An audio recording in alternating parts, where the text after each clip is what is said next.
Welcome to Mr. Boogeyman, where every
lap as he strained to listen.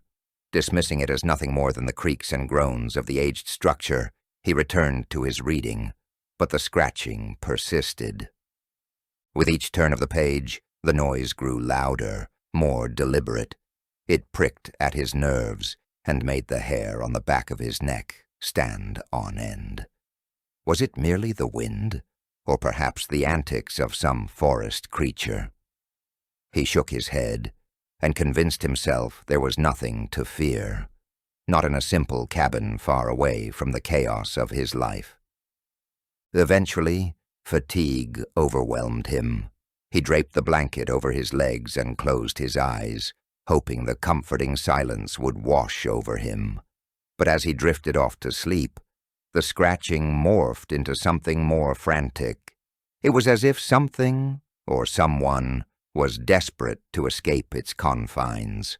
Shadows danced at the corners of his vision, and he was drawn into a dark dream where whispers echoed through the air, pleading for release.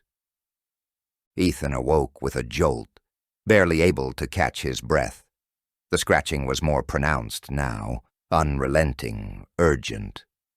The reality of his surroundings blurred, leaving him teetering on the edge between his nightmares and the starkness of his lonely retreat. As fear tightened around his heart, he lay awake.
hurried, almost frantic script. The note belonged to a man named Henry, the cabin's previous occupant. It detailed a descent into a nightmarish reality, filled with scratching that echoed the very words Ethan had come to dread. The final line echoed in Ethan's mind like a death knell. "Whatever you do, don't let it out." Each word throbbed with an urgency that filled him with dread. Yet instead of fleeing, something darker stirred within him. A perverse determination took root. Perhaps facing this nightmare head-on was the key to his liberation. As he clawed further into the walls, the scratching grew louder, pulsating through the wood like a heartbeat. It was no longer just from one place. It surrounded him, reverberating with the symphony of his fractured sanity. The cabin felt alive, as if it breathed alongside him, twisting his fear into an inexplicable bond. Ethan swallowed hard, grappling with the realization that whatever had haunted Henry had latched onto him as well. In this desolate haunt, escape was becoming an ever-receding mirage. Ethan stood in the dimly lit cabin, his heart pounding like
reached his ears from beyond the walls.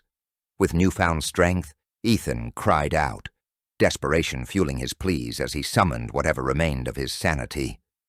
When the hikers broke down the door, they were met with a disheveled and frantic man, eyes wide with terror. Yet as the hikers investigated the cabin, no signs of Ethan's plight met their searching gaze.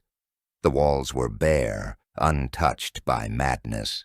Finding nothing out of the ordinary, they exchanged concerned looks, dismissing his frantic declarations as the ramblings of a man pushed past his limits. They did not hear the scratching, did not sense the cold grip of fear that had settled over Ethan's heart. Instead, they only saw a man teetering on the brink of insanity. As he stumbled out into the fresh air, a flicker of clarity pierced through the haze that enveloped him. He knew what he had experienced, what he had felt, yet the hike back toward civilization left him standing on the precipice of his own sanity. His mind was a jigsaw puzzle, missing too many vital pieces, and doubt shrouded him like a shroud as they left the cabin behind. With one last look over his shoulder, he swore he heard it, the faintest sound of scratching. But as he turned to listen, it vanished into the stillness, leaving him haunted by an unsettling question. Had he truly escaped, or had the darkness followed him into the world beyond the cabin?